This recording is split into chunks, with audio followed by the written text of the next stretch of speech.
Na mpenzi mtazamaji, karibu kwa Sauti ya Mwananchi TV.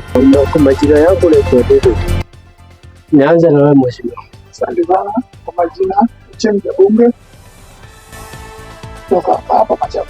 Mimi naitwa Obaba Vinci na mimi ni mkazi wa Machakos County, Mlolongo.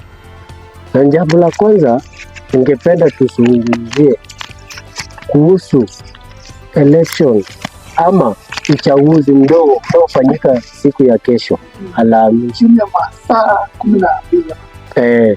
Sasa nimeona upande wa upinzani wakiwa na wasiwasi mwingi sana. Shida iko wapi? Na walikuwa washaanza kujipanga wakati wa kampeni, walipewa muda wa kujipanga. Wasiwasi inatokea wapi? Na wanapiga kampeni yao ile inafaa, ni kutojiamini ama shida inatokea wapi? Watu wanajiamini, kujiamini, wanajiamini sana. Na shida iko wapi? Hakuna shida. Unajua, tunajua saa hii uchaguzi mdogo ambayo inafanyika kesho tarehe 27 itaonyesha ubabe wa serikali na upinzani. Tunataka kujua nani ana nguvu kati ya serikali na upinzani.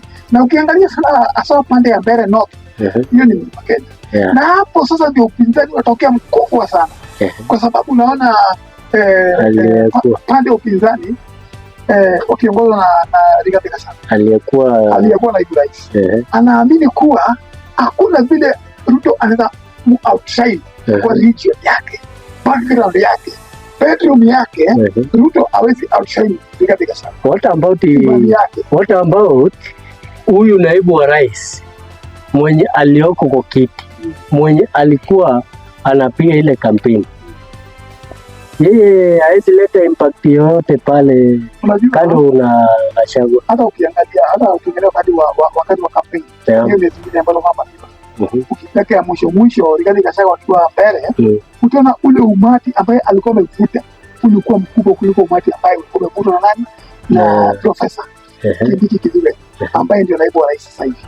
Na ukiangalia ubabe wa kisiasa haiko kati ya serikali kwa sababu ya Ruto, iko kati ya serikali na upinzani kwa sababu ya Gachagua na Kindiki. Wote ni watu wa mbele. Ukiangalia Kindiki, background yake iko karibu sana na Mbeere kwa sababu yeye ni jirani ya Mbeere. Lakini Gachagua ukiangalia ametoka Mines akikuja Mbeere, so anataka kuonyesha kuwa being that ametoka Nyeri anaweza kuja bado Mbeere na asababishe nini? Hakuna waves. Kwa sababu unaona bado kuna wasiwasi kwamba serikali ilikuwa ina njama fiche ya kuiba uchaguzi ya kesho. Huyu Kasongo wetu nampenda sana, hiyo siwezi kudanganya. Amepeleka fahali wangapi?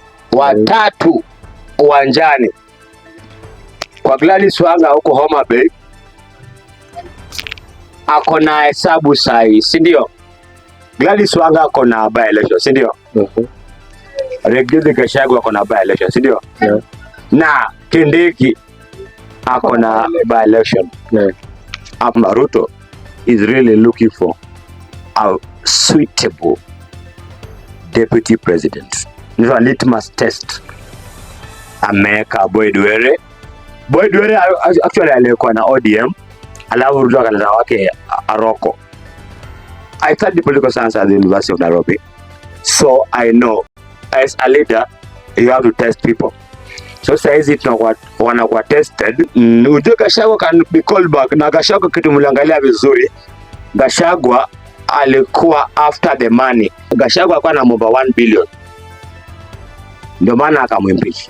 Our president anaangalia who is stronger to be the next deputy vice president, ambaye ni Profesa Abraham Kithure Kindiki. Kwa mtazamo wako, hii uchaguzi ya Mbeere unaionaje? Hapo naye I'm not expecting anything rather than control, kwa sababu hawa watu ndio walisema sio ushawi, ni maombi.